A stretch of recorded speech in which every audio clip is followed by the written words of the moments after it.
মাস 2 পরে একদিন সরোজ এসে লাহিড়ী গৃহিণীর নিকট বলল, আপনারা কি সুষমার আর বিয়ে দেবেন না? গৃহিণী বললেন, দেবারই তো ইচ্ছে। এ কথা তুমি কেন জিজ্ঞেস করছো সরোজ? তোমার সন্ধানে কি কোনো ভালো পাত্র আছে? সরোজ বলল, পাত্র একটি আছে। সরোজ একটু সলজ্জ হেসে বলল, আমাকে কি আপনি সুষমার যোগ্য পাত্র মনে করেন? নমস্কার, গল্পর সাথে অস্মিতায় আজকের নিবেদন প্রভাত কুমার মুখোপাধ্যায় রচিত একটি সুন্দর গল্প, বাপ কি বেটি।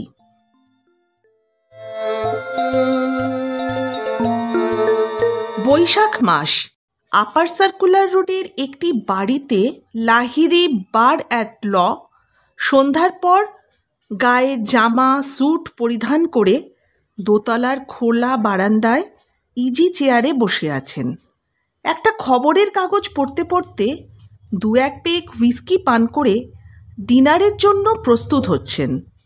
তার বেয়ারা একটা কলাই করা ট্রের ওপর একখানা চিঠি এনে টেবিলের ওপর তার সামনে রাখল। চিঠিখানা পড়ে লাহিড়ী সাহেব ডাকলেন, সরজু, ও সরজু। হ্যাঁ বলো। শোনো। তার পত্নী মিসেস লাহিড়ী এই আহ্বানে বাইরে বেরিয়ে এলেন। বললেন, কেন, কি হয়েছে? সুবেশের মুহুরী কি চিঠি লিখেছে দেখো, বলে লাহিড়ী সাহেব পত্রখানি পত্নীর হাতে দিলেন। সরজু চিঠিখানা পড়ে বললেন, ও তাই, তাই তো। সুবেশবাবুর এমন অবস্থা? পরশুও তো তুমি তাকে দেখে এসে বললে যে অনেকটা ভালো। তা তুমি কি এখনই বেরোতে চাও? ডিনার খেয়ে গেলে হতো না? তৈরি কিন্তু প্রায়। সেখানে গিয়ে কি না কি অবস্থা দেখবে, ফিরতে কত রাত হবে বলা তো যায় না। লাহিড়ী সাহেব বললেন, না, দেরি করে দরকার নেই, বুঝেছ? দেখছো না লিখেছে এখন তখন অবস্থা। আমি এখন যাই, ফিরে এসেই না হয় ডিনার খাবো। তোমরা বরং খাওয়া দাওয়া সেরে আমার খাবারটা ঢাকা দিয়ে রেখে দিও। এই বেয়ারা, একটা ট্যাক্সি ডাকো তো, জলদি ডাকো। বহুত খুব, বলে বেয়ারা ট্যাক্সি ডাকতে চলে গেল। মিসেস লাহিড়ী নিকটস্থ একখানা চেয়ারে বসে বললেন, আহা, সুষমা ছুরির অদৃষ্টটা দেখো একবার। বিয়ের পর 2 বছর যেতে না যেতেই স্বামী গেল। মা তো আগেই গিয়েছিল, বাপটাও চলল। কি যে দশা হবে মেয়েটার কে জানে। আত্মীয় স্বজন কে কে আছে, কোথায় আছে, কি জানি। লাহিড়ী সাহেব বললেন, বাগবাজারে সুষমার মামারা আছে। সুরেশ তার শ্বশুরবাড়ি থেকেই কলেজে পড়তো কি না। তারপর আমি গেলাম ব্যারিস্টারি পড়তে। সুরেশ ল কলেজ জয়েন করলো। আচ্ছা, আর সুষমার শ্বশুরবাড়িতে? জিজ্ঞেস করলো লাহিড়ী সাহেবের মিসেস।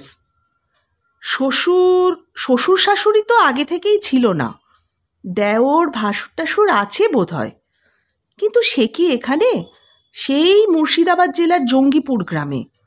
তাদের সংসারে গিয়ে পড়লে বউকে তারা ফেলতে পারবে না বটে। কিন্তু সুষমা লেখাপড়া গান বাজনা জানা নবতন্ত্রের মেয়ে, সেখানে বাস করা কি ওর পোষাবে? বিশেষত তারা গরিব গৃহস্থ। ও সেখানে গিয়ে তাদের ঘরও নিকোতে পারবে না, ধানও সিদ্ধ করতে পারবে না। মিসেস লাহিড়ী বললেন, দেখো, এইগুলো কিন্তু বাপ মায়েদের ভারী অন্যায়। মেয়েকে যদি কলেজে পড়িয়ে মেয়েমি করে তুললি, তাহলে সেই রকম ঘর বর দেখে তাকে বিয়ে কেন দিলি না? গরিবের ঘরে কেন বিয়ে দেওয়া বলো তো? গরিবের ঘরে কি আর সাধে লোকে মেয়ে দেয়? টাকার জোর না থাকলে কাজেই দিতে হয়। ওকালতি ব্যবসাতে কোনো দিন তেমন সুবিধে তো করতে পারেনি, তবে বাঙালি স্টাইলে থাকে, খরচপত্র কম, এই যা সুবিধে। নইলে অবস্থা তো সুরেশের আমারই মতো। তুমি খাও ভাঁড়ে জল, আমি খাই ঘটে, এ বই তো নয়। এই সময় ভৃত্য এসে জানালো ট্যাক্সি এসে গেছে। লাহিড়ী সাহেব বেশ পরিবর্তন না করেই সেই পায়জামা স্যুটের ওপরেই একটা ড্রেসিং গাউন চড়িয়ে বাইরে বেরিয়ে পড়লেন। ট্যাক্সির কাছে গিয়ে দেখলেন পত্রবাহক ভৃত্য সেখানে দাঁড়িয়ে আছে। তাকে দেখে বললেন, তুই এখনও রয়েছিস?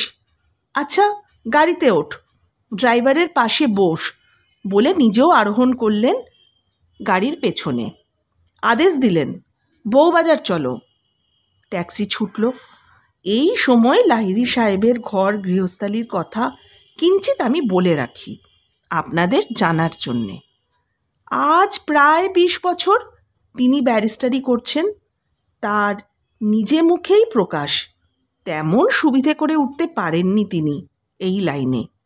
মাঝে মাঝে রিসিভারি কর্ম পান, ব্রিফও মাঝে মাঝে 2-4টে যে না পান এমন নয়, কিন্তু পুরো দস্তুর সাহেবি আনার খরচ তাতে পোষায় না।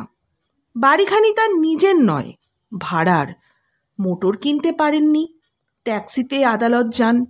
গৃহে তার স্ত্রী মাত্র, কোনো সন্তানাদি জীবিত নেই।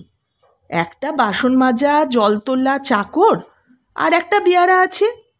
ঝিকে ঘাগরা পরিয়ে তাকে আয়া বানিয়েছেন।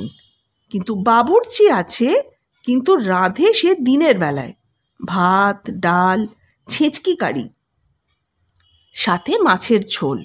বাঙালির খাদ্য সবই রাঁধে, তবে সেসব ব্যঞ্জনেই পেঁয়াজ দেয়।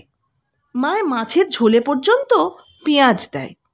রাত্রে লুচি ভাজে, বেগুন ভাজে, কোনো দিন বা মাছের বা অন্য কোনো দিন পাঁঠার কালিয়া রাঁধে, ফাউলকারিও করে মাঝে মাঝে। সে সকল রান্না ডিশের ভেতর ভরেই টেবিলে আসে। ছুরি কাঁটা চামচের সাহায্যেই খাওয়া হয়। মৃত্যুপথযাত্রী বাল্যবন্ধু সুরেশবাবুও মাঝে মাঝে নিমন্ত্রিত হয়ে খেয়ে যেত এনার বাড়িতে। সুরেশবাবু কুসংস্কার বর্জিত আধুনিক হিন্দু, তবে তিনি বারেন্দ্র শ্রেণীর ব্রাহ্মণ হয়ে রাঢ়ী শ্রেণীর কন্যাকে বিবাহ করেছেন, অবশ্য হিন্দু মতেই। আজকাল তো অনেকেই বলছেন এতে নাকি জাত যায় না, না যাওয়াই তো উচিত।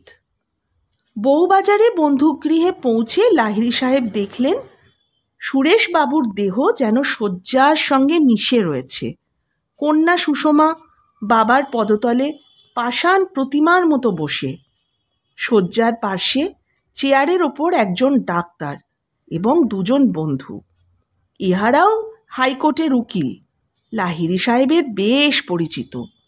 কিছুটা দূরে মাদুর পেতে বসে সুরেশের মুহুরী প্রৌঢ় বয়স্ক হরনাথ চক্রবর্তী। ভৃত্য তাড়াতাড়ি লাহিড়ী সাহেবের জন্য একখানা চেয়ার এনে দিল। লাহিড়ী নিম্নস্বরে একজন উকিল বন্ধুকে জিজ্ঞাসা করলেন, ঘুমুচ্ছেন? হ্যাঁ, একটু আগেও জিজ্ঞাসা করছিলেন, লাহিড়ী এখনো এলো না। উইল করেছেন, আপনাকেই তার এক্সিকিউটর করেছেন, মুখে আপনাকে কিছু বলে যাবেন, সেই জন্যে বড় ব্যস্ত হয়ে আছেন। ডাক্তার কি বলছে? আজ রাত কাটার আশা বড়ই কম। নিদ্রিত বন্ধুর মুখপানে কিছুক্ষণ এক দৃষ্টে তাকিয়ে থাকলেন। একটা দীর্ঘ নিঃশ্বাস ফেলে সজল নয়নে লাহিড়ী সাহেব উঠলেন। ইঙ্গিতে সুষমাকে ডেকে তাকে পাশের ঘরে নিয়ে গেলেন। সোফার ওপর নিজের পাশে সুষমাকে বসিয়ে স্নেহপূর্ণ স্বরে বললেন, মা, সব বুঝেছ তো? সুষমা এবার ফুঁপিয়ে কেঁদে উঠল, বলল, কি হবে জ্যাঠামশাই? লাহিড়ী সাহেব সুষমার পিঠে হাত বুলোতে বুলোতে বললেন, কেঁদো না মা, চুপ করো, ঈশ্বর যা করবেন তাই হবে। তোমার মামাদের খবর দেওয়া হয়েছে? হ্যাঁ, বড় মামার কাছে মুহুরী বাবুকে পাঠিয়েছিলাম। কবে? আজ বেলা 2টোর পর। তার আগে তো বিশেষ কোনো ভয় আছে বলে জানতেই পারিনি। মামারা কি বলছেন? এখনো এলেন না যে? সন্ধ্যার পর আসবেন বলে দিয়েছেন, বলল সুষমা। এই সময় উকিল বন্ধু এসে বললেন, আসুন মিস্টার লাহিড়ী, সুরেশবাবু জেগেছেন। লাহিড়ী তাড়াতাড়ি রোগীর গৃহে ফিরে গেলেন। চেয়ারে বসে বন্ধুর একখানা হাত নিজের দু হাতের মধ্যে ধরে বললেন, কেমন আছো ভাই? এখন শরীর কেমন? সুরেশবাবু কোনো উত্তর না করে ফ্যাল করে লাহিড়ীর মুখের দিকে চেয়ে রইল। লাহিড়ী আবার বললেন, কোনো কষ্ট হচ্ছে কি? রোগী একটা দীর্ঘ নিঃশ্বাস ফেলে বললেন, কষ্ট কই? হ্যাঁ, গিরিন ভাই, আমি তো চললাম, একটা বিশেষ কথা, তাই আমি তোমায় ডেকে পাঠিয়েছি। একজন উকিল বন্ধু দাঁড়িয়ে উঠে অপর সকলকে বললেন, চলুন না, আমরা একটু ও ঘরে যাই। রোগী ধীরে ধীরে একটি শীর্ণ হস্ত তুলে ক্ষীণ স্বরে বললেন, না না না, কেউ যেও না, থাকো। উকিলবাবু আবার বললেন। রোগী তখন কন্যার মুখপানে চেয়ে বললেন, জল মা, একটু জল দিবি? সুষমা তাড়াতাড়ি জল এনে ফিডিং কাপের সাহায্যে পিতাকে পান করিয়ে দিল। জল পান করে রোগী ধীরে ধীরে বলতে লাগলেন, গিরিন গিরিন ভাই, আমার আমার সুশীকে আমি তোমার জিম্মায় দিয়ে যেতে চাই। ওর ভার তুমি নিতে পারবে ভাই? লাহিড়ী বললেন, নিশ্চয়ই, ও যেমন তোমার মেয়ে তেমনি আমারও মেয়ে। আমার তো কোনো সন্তানাদি নেই, আমি ওকে নিজের মেয়ের মতন করেই পালন করব। তার জন্যে তুমি অত কিছু ভেবো না ভাই। রোগী বললেন, তুমিই নও, ও যেমন লেখাপড়া শিখছে তেমনি শিখতে থাকুক। ওর মার 15,000 টাকা ছিল, সেই টাকাটা ওর জন্যে রেখে যাচ্ছি, তাই থেকে ওর খরচপত্র চালিও তুমি। একটা ভালো পাত্র দেখে ওর আবার বিয়ে দিয়ে দিও ভাই। 16 বছর বয়সে বিধবা হয়েছে, পুরো 2 বছরও স্বামীর ঘর করতে পারেনি। ওর জীবনের কোনো স্বাদ আহ্লাদই তো মেটেনি, সেজন্যেই ওকে আমি তোমার হাতেই দিয়ে যেতে চাই। ওর মামারা বড় লোক হলেও গোঁড়া হিন্দু, তারা ওর বিয়ে দেবে না। ওর ভাসুর দেওররা, তাদের তো কথাই নেই। তুমিই আমার মেয়েটিকে নিয়ে যেও ভাই, নিয়ে গিয়ে যাতে ওর ভালো হয়, যাতে ও সুখে থাকে, তাই করো। তাহলে পরলোকে আমি শান্তি পাবো ভাই। কথাগুলো শেষ করে সুরেশবাবু অত্যন্ত ক্লান্ত হয়ে পড়লেন এবং হাঁপাতে লাগলেন। একটু সামলিয়ে উঠলে সুষমা বলল, বাবা, একটু বেদানার রস খাবে? ইঙ্গিতে সুরেশবাবু সম্মতি জানালো। 2 চামচ বেদানার রস পান করে তিনি আবার ঘুমিয়ে পড়লেন। এই সময় সংবাদ আসলো, বাগবাজার থেকে সুষমার মামারা আসছে। মুহুরীবাবু এদের আনতে তাড়াতাড়ি নেবে গেলেন। সুষমার 2 মামা ও 3 মামি উপরে উঠে আসলেন। সিঁড়িতে তাদের পদশব্দ পেয়ে ডাক্তারবাবু প্রভৃতিকে নিয়ে লাহিড়ী সাহেব পার্শ্ববর্তী কক্ষে প্রবেশ করলেন। কিছুক্ষণ পর সুষমার বড় মামা অবিনাশবাবু সেই ঘরে এসে বললেন, হ্যাঁ গিরিন, সুরেশের এরকম অসুখটা হয়েছিল, আগে আমাদের খবর দিতে নেই? কেন খবর দিলে না? লাহিড়ী সাহেব বললেন, আগে কি আমরাই জানতে পেরেছিলাম? গত পরশু তো আমি দেখে গেছি, তখনও কোনো ভয়ের কারণ উপস্থিত হয়নি। কিছুক্ষণ কথাবার্তার পর কল্ল প্রাতেই আবার আসবেন বলে লাহিড়ী সাহেব বিদায় গ্রহণ করলেন। অবিনাশবাবুরা সকলেই রাত্রে এখানে থাকবেন। ভোর রাত্রে সুরেশবাবুর আত্মা দেহপিঞ্জর ভেদ করে অনন্তের পথে উধাও হলো।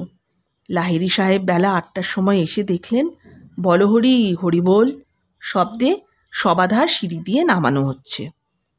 সুষমার বয়স যখন 11 বছর, সেই সময় তার মাতৃবিয়োগ হয়। সুরেশবাবুর বয়স তখন 35 বছর হবে। বন্ধুবান্ধব সকলেই তখন পুনরায় বিবাহ করতে তাকে পরামর্শ দিয়েছিল। কয়েকজন ডাগর মেয়ের পিতাও তাকে এজন্য বিলক্ষণ পীড়াপিড়ি করেছিল, কিন্তু সুরেশবাবু সম্মত হননি। ইতিপূর্বে মেয়েকে তিনি বাড়িতেই লেখাপড়া শিখিয়েছেন, চাকর বামুন নিয়ে বাসা। তিনি আদালতে চলে গেলে দীর্ঘদিন মেয়েকে দেখে কে, তাই সুষমাকে তিনি বেথুন স্কুলে ভর্তি করে দিলেন। 3 বছর পরে গরিব গৃহস্থ ঘরের একটি শিক্ষিত সচ্চরিত্র সুদর্শন যুবাকে পেয়ে তার হাতে কন্যা সমর্পণ করেছিলেন। মেয়েকে তখন অবশ্য স্কুল থেকে ছাড়িয়ে নিতে হয়েছিল। 16 বছর বয়সে সুষমার কপাল পুড়ল। মেয়েকে সুরেশবাবু শ্বশুরালয় থেকে নিয়ে আসলেন, আবার তাকে স্কুলে ভর্তি করে দিলেন। সুষমা এখনও সেই বিদ্যালয়েরই ছাত্রী। আগামী বছর তার ম্যাট্রিক পরীক্ষা দিবার কথা। বিধবা হয়ে থান কাপড় পরে রিক্ত প্রকোষ্ঠেই সুষমা শ্বশুরালয় থেকে ফিরেছিল। কিন্তু মেয়ের সে বেশ দেখে বাপের বুক বড় বেজেছিল। তাই পিতাকে সান্ত্বনা দেবার গলায় সুষমা সরু পাড় ধুতি, গলায় একটা সরু গোট হার এবং 2 হাতে 2 গাছি করে 4 গাছি সোনার চুড়ি পরল। হিন্দু বিধবার নিরম্বু একাদশী করতে দেখে লাহিড়িবাবু বললেন, তুই তো মা নিরম্বু উপবাস করিস, তবে আমিই বা কোন লজ্জায় খাই বল। তারপর থেকে সেই সময় পিতা পুত্রী দুজনেই একাদশীর দিন ফল ও মিষ্টি গ্রহণ করত। মাছ খাওয়ার জন্য মেয়েকে তিনি পীড়াপিড়ি করেননি। বিপত্নিক হবার পর থেকে নিজে তিনি মাছ মাংস ছেড়ে দিয়েছিলেন, কিন্তু ছুতমার্গের পথিক তিনি ছিলেন না। 2-3 মাস পূর্বেও তিনি লাহিড়ি গৃহিণী কর্তৃক নিমন্ত্রিত হয়ে কন্যাসহ তার টেবিলে বসে নিরামিষ আহার গ্রহণ করে এসেছিলেন। মামা মামিরা উপস্থিত থেকে বউবাজারের বাড়িতেই সুষমাকে দিয়ে তার পিতৃশ্রাদ্ধ সুসম্পন্ন করলেন। সুষমা লাহিড়ি সাহেবের তত্ত্বাবধানেই তারই পরিবারভুক্ত হয়ে অতঃপর বাস করবে, এ কথা উইলে স্পষ্ট অক্ষরে লেখা ছিল। এটা অবগত হয়ে মামারা কিন্তু বড়ই বিরক্ত হলো। একে তো সুষমার নিকট তারা কেউই আমল পায় না। কিছুদিন থেকে হাইকোর্টের 2-4 জন জুনিয়র ব্যারিস্টার লাহিড়ি সাহেবের গৃহে যাতায়াত আরম্ভ করেছে সুষমার একটু কাছাকাছি যাওয়ার জন্য। লাহিড়ি সাহেব তাদের মনোগত অভিপ্রায় বিলক্ষণ বুঝতে পারে, কিন্তু তিনিও তাদেরকে উৎসাহ দেন না, কারণ তিনি জানেন এই যুবকগণের অবস্থা কারো তেমন ভালো নয় এবং সুষমার টাকার গন্ধেই তাদের যেন এই ঘন ঘন যাতায়াত। একদিন বিকেলে স্বামী স্ত্রীতে কথাবার্তা হচ্ছিল। সুষমা তখন তার সখী ললিতার গৃহে চা পানের নিমন্ত্রণ রক্ষা করতে গিয়েছে। সুষমা ও ললিতা এক ক্লাসেই পড়ে। মিসেস লাহিড়ি বললেন, হ্যাঁ গো, সুশীর বিয়ের কি ভাবছ? লাহিড়ি বললেন, তেমন মনের মতো পাত্র কই, চেষ্টা করলে পাত্র কি আর মেলে না? এ তো সাধারণ হিন্দু ঘরের মেয়ের বিয়ে নয় যে ঘটক লাগিয়ে পাত্র স্থির করব। লাভ ম্যারেজ ভিন্ন আর অন্য উপায় কি আছে বলো? কোনো ছেলের সঙ্গে যদি ওর ভালোবাসা জন্মে, সে ছেলে যদি নিজে থেকে ওকে বিয়ে করার প্রস্তাব দেয়, সাংসারিক অবস্থা বিবেচনা করে যদি ভালো লাগে, তখনই বিয়ের কথা ভাবব। ওই যে কুমুদ চ্যাটার্জি আসে না, ও ছেলেটি তো মন্দ নয়। সুশীর সঙ্গে ওর একটু মেলামেশায় দিন কতক, ওকে আরেকটু উৎসাহ দিলে হয় না? ও তো সবে বছর 3 হলো ব্যারিস্টার হয়ে ফিরেছে, এখনও কিছুই করতে পারেনি। বাড়ির অবস্থাও ভালো নয়, বিয়ে করে সংসার চালাবে কোথা থেকে? ও, আর আর বিনয়, ওই যে বিনয় সেন, বাপের বিষয় সম্পত্তি কিছু পেয়েছিল বটে, কিন্তু শুনি তার বেশিরভাগই নাকি উড়িয়ে দিয়েছে। পাঁড় মাতাল। আর আর ওই যোগেশ মজুমদার, ওর মা বাপ মহা হিন্দু, বিষয় আয় বেশ ভালো আছে, কিন্তু ছোড়াটা বড় অলস, কিছু করতে চায় না। বাপের কাছে মাসোহারা পায়, তাইতে সাহেবিয়ানায় চলে। ওর বাপের চেষ্টা খাঁটি হিন্দু মতে ওর বিয়ে দেবে। তার অমতে যদি ও বিধবা বিবাহ করে, বাপ হয়তো রেগে মাসোহারাটিই বন্ধ করে দেবে। তখন খাবে কি? শুনে লাহিড়ি গৃহিণী নীরবে বসে রইলেন। একটু পরে লাহিড়ি জিজ্ঞাসা করলেন, দেখো, তেমন মনের মতো পাত্র যদি একটি পাওয়া যায়। এত চেষ্টা করেও ওকে মাছ মাংস খাওয়াতে পারা গেল না। তারপর তোমাদের কাছেই তো শুনেছি আয়াকে দিয়ে ফুল আনায়, রোজ ঘরে দোর বন্ধ করে ঠাকুর পুজো করে। ও কি আবার বিয়ে করতে রাজি হবে? তুমি বরঞ্চ আগে ওর সঙ্গে কথাবার্তা বলো, ওর মনটা বুঝে দেখো। এ বিষয়ে কথাবার্তা বলেছিলে কি কোনোদিনও? না, তা তো কোনোদিনও বলিনি, কিন্তু মনের মতো বর পেলে বিয়ে করতে ওর আপত্তি কেন হবে বলো তো?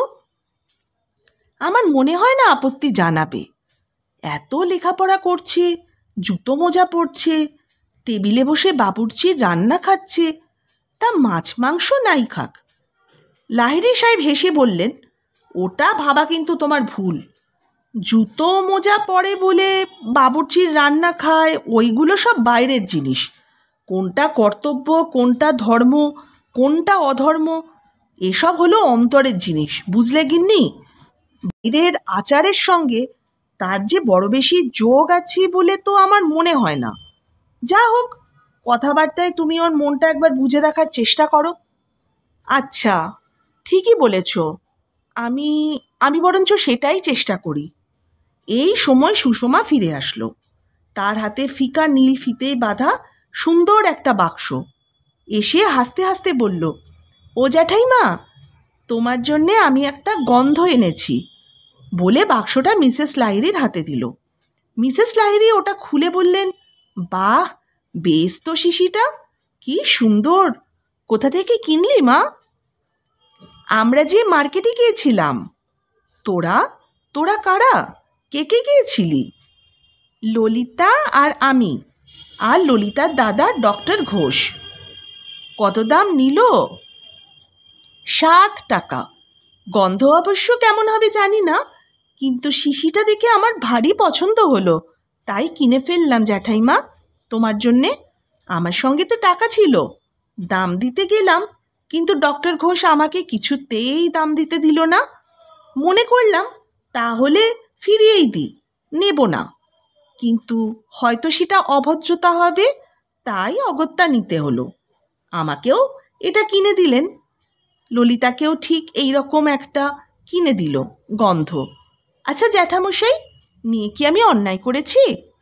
লাহিড়ী সাহেব হেসে বললেন, ফিরিয়ে দিলে অসৌজন্য হতো, নিয়েছ ভালোই করেছ। গৃহিণী বললেন, ওরা ওরা তোকে নামিয়ে দিয়ে গেল বুঝি? হ্যাঁ, এই তো বাড়িতে নামিয়ে দিয়ে গেল। ওদেরকে ওপরে আনলি না কেন? চাটা খেয়ে যেত। চা আমরা ওদের বাড়ি থেকেই খেয়ে বেরিয়েছি, তবু আমি বললাম, চলুন ওপরে চলুন, জ্যাঠাইমা জ্যাঠামশাইয়ের সঙ্গে দেখা করে আসবেন। ডক্টর ঘোষ বললেন, তোমার জ্যাঠাইমা জ্যাঠামশাইকে আমার নমস্কার দিও, আমি আরেকদিন এসে তাদের সঙ্গে দেখা করে যাব। গৃহিণী বললেন, আমরা এখনো চা খাইনি, যা তো মা, আমাদের চা দিতে বল, আর গন্ধটি আমার ঘরে রেখে আয়। সুষমা চলে গেলে মিসেস লাহিড়ী স্বামীর প্রতি কুটিল চাহনি হেনে হাসতে হাসতে বললেন, কি গো, হাওয়া কোন দিক থেকে বইছে, কিছু বুঝতে পারছো? লাহিড়ী সাহেব উত্তর করলেন, কিছু না। ওই ঘোষ ছোকরা কীরকম ডাক্তার, পুরো নাম কি, খবর নিতে হবে। সুশীর কাছে শুনেছি তার নাম সরোজনাথ, সে নাকি বিলেত ফেরত ডাক্তার। বয়স কত? তা তো শুনিনি। অল্পক্ষণ পর সুষমা ফিরে এসে তাদের নিকট বসল। লাহিড়ী সাহেব বললেন, হ্যাঁ সুশী, ললিতারা তোকে নেমন্তন্ন করে নিয়ে গিয়ে খাওয়ায়, জিনিস দেয়, তুই ওদের নেমন্তন্ন করিস না কেন? করব জ্যাঠামশাই, করা তো উচিত নয় কি? তুমি কি বলো গো, বলে তিনি পত্নীর দিকে তাকালেন। গৃহিণী বললেন, নিশ্চয়ই উচিত, অবশ্যই উচিত। স্থির হলো আগামী রবিবারে ললিতাদের ভাই বোনকে সুষমা নিমন্ত্রণ করবেন দিনের বেলায়। নিমন্ত্রণ আমন্ত্রণ চলতেই লাগলো। এরা দেখলেন শরৎ ছেলেটি বেশ ভালো, তার বাপ মা জীবিত নেই, ওই বোন ললিতা আর একটি ছোট ভাইও আছে। লাহিড়ী সাহেব খবর নিয়ে জানতে পারলেন, সরোজ যদিও 3-4 বছরের মাত্র বিলেত থেকে ফিরেছে, তথাপি এরই মধ্যে বেশ পসার করে ফেলেছে। ক্রমে এটাও লক্ষ্য করলেন, সরোজের পক্ষে সুষমা একটা আকর্ষণের বস্তু। মাস 2 পরে একদিন সরোজ এসে লাহিড়ী গৃহিণীর নিকট বলল, আপনারা কি সুষমার আর বিয়ে দেবেন না? গৃহিণী বললেন, দেবারই তো ইচ্ছে, ওর বাবা এই জন্যেই তো ওকে আমাদের হাতে দিয়ে গেছেন, নইলে ওর মামারা অবস্থাপন্ন লোক, সেখানেই তো ওর থাকার কথা। কিন্তু তারা আবার গোঁড়া হিন্দু কি না, এ কথা তুমি কেন জিজ্ঞেস করছো সরোজ? তোমার সন্ধানে কি কোনো ভালো পাত্র আছে? সরোজ বলল, পাত্র একটি আছে, তবে ভালো কি মন্দ সেটা অবশ্য আপনারাই বিচার করবেন। কে বলো দেখি? সরোজ একটু সলজ্জ হেসে বলল, আমাকে কি আপনি সুষমার যোগ্য পাত্র মনে করেন? গৃহিণী খুব বিস্মিত হয়েছেন। এরকম ভান করে বলে উঠলেন, তুমি তুমি সুশীকে বিয়ে করবে? সে তো তার পরম সৌভাগ্য হবে। কিন্তু সুশীর মন কি তুমি বুঝেছ? না, চেষ্টাই আমি করিনি এখনো মিসেস লাহিড়ী। আপনাদের অনুমতি না পেলে আমি সেসব চেষ্টা করবও না। গৃহিণী বললেন, সে তো ঠিক, তুমি যেমন ভদ্র ছেলে তার উপযুক্ত কাজই করেছ। আচ্ছা, উনি বাড়ি আসুন, ওকে জিজ্ঞাসা করি, উনি যেরকম বলবেন আমি তোমাকে জানাবো। তাহলে কি আজকে মিস্টার লাহিড়ীর মতটা কি জেনে রাখবেন?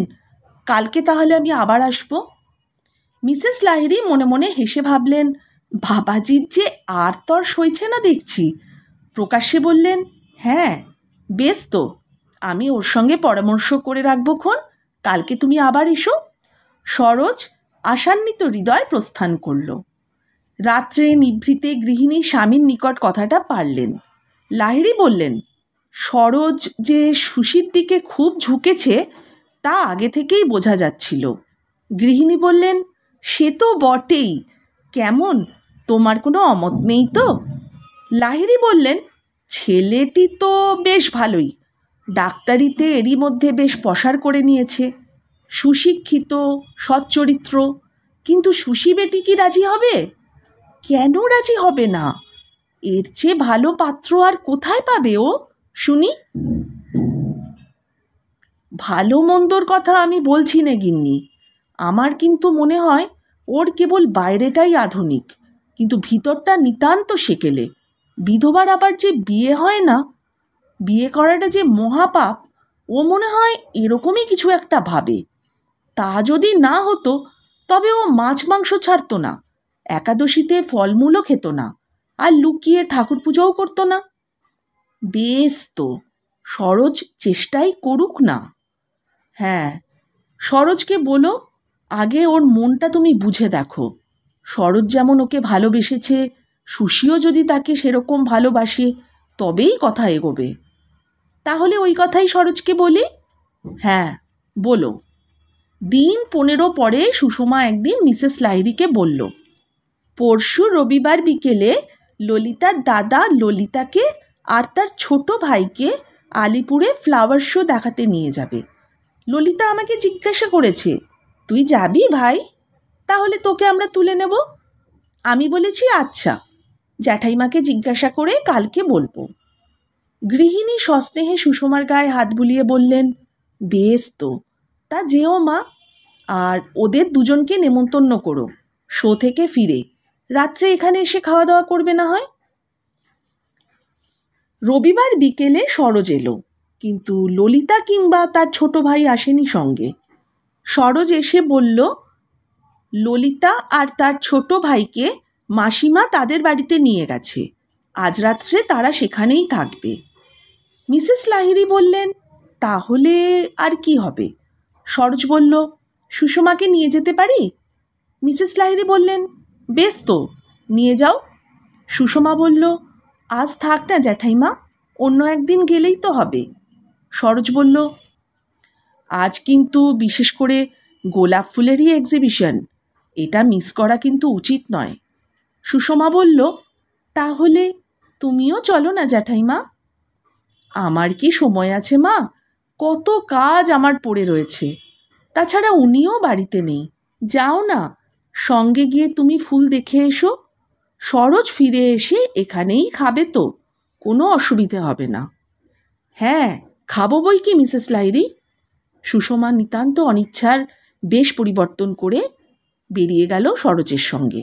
তার আগে সরোজ গৃহিণীকে বলল, দেখুন, অনেক চেষ্টা করেও ওর মনের কথা আমি কিছুমাত্র বুঝতে পারিনি।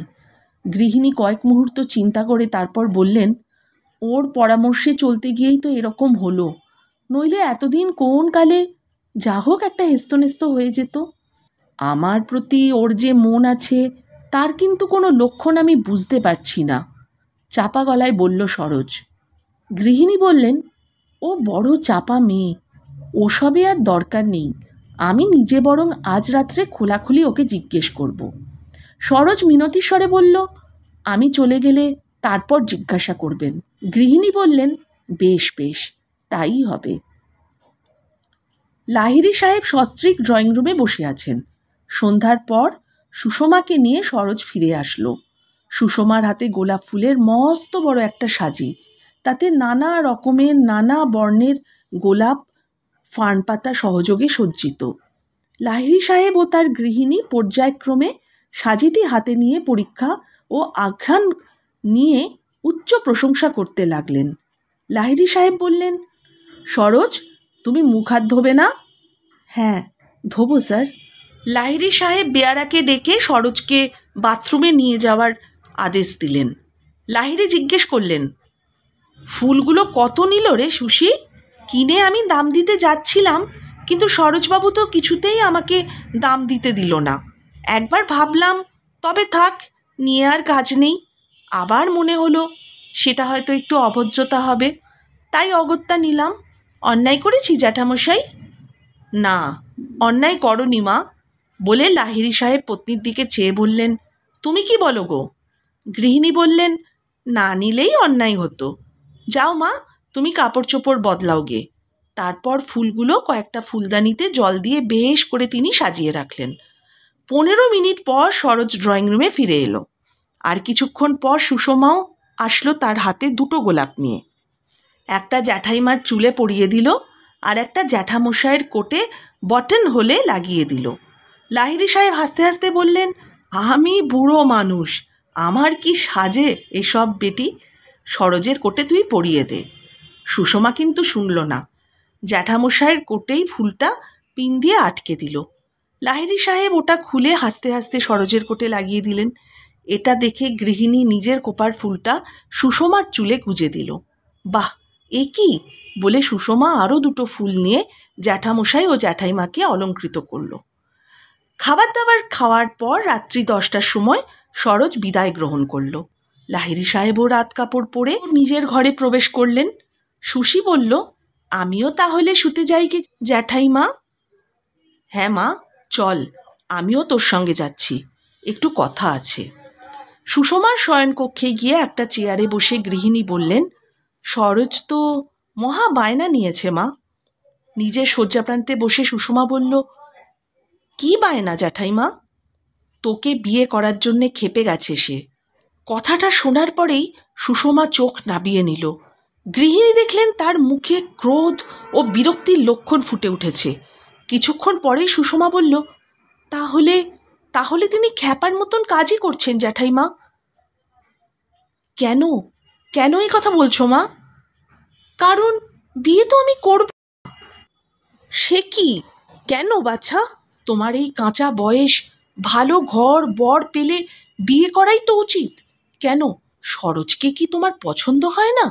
বিদ্বান, সচ্চরিত্র, দেখতেও তো ভালো, নিজের যথেষ্ট টাকা উপার্জন করছে, এর চেয়ে ভালো পাত্র কোথায় পাওয়া যাবে মা? সুষমা বলল, সে কথা নয় জ্যাঠাইমা, আমি যে বিধবা। কেন, বিধবা বিবাহ কি তুমি তবে ন্যায়সঙ্গত ধর্মসঙ্গত বলে মনে করো না? লেখাপড়া শেখার ফল কি হলো তাহলে তোমার? সকল বিধবার পক্ষে আবার বিবাহ অধর্ম বা অন্যায় বলে আমি তো মনে করি না জ্যাঠাইমা। তবে কেন তুমি বিয়ে করতে চাইছো না বাছা? সুষমার মুখে আসছিল, কারণ কারণ আমি আমার স্বামীকে ভালোবাসি, আর যতদিন বেঁচে থাকবো আমার স্বামীকে আমি ভালোবাসবো। কিন্তু এ কথা বলতে তার লজ্জা করল। কয়েক মুহূর্ত ভেবে নিয়ে সে বলল, আপনি তো জানেন জ্যাঠাইমা, আমার মা যখন চলে গেলেন কত লোক তো বাবাকে ফের বিয়ে করার জন্য বলেছিল। বাবার তখন মাত্র 35 বছর বয়স। পুরুষ মানুষের পক্ষে সেটা তো পূর্ণ যৌবনকাল। কিন্তু বাবা তো বিয়ে করেননি। বাবার ঘরে মায়ের যে অয়েল পেন্টিং ছবিখানি টাঙানো থাকতো, বাবা রোজ রাত্রে শুতে যাবার আগে মায়ের সেই ছবিখানি ফুল দিয়ে সাজাতেন। বাবার ব্যারাম হবার পরেও কয়েকদিন তার অন্যথা হয়নি জ্যাঠাইমা।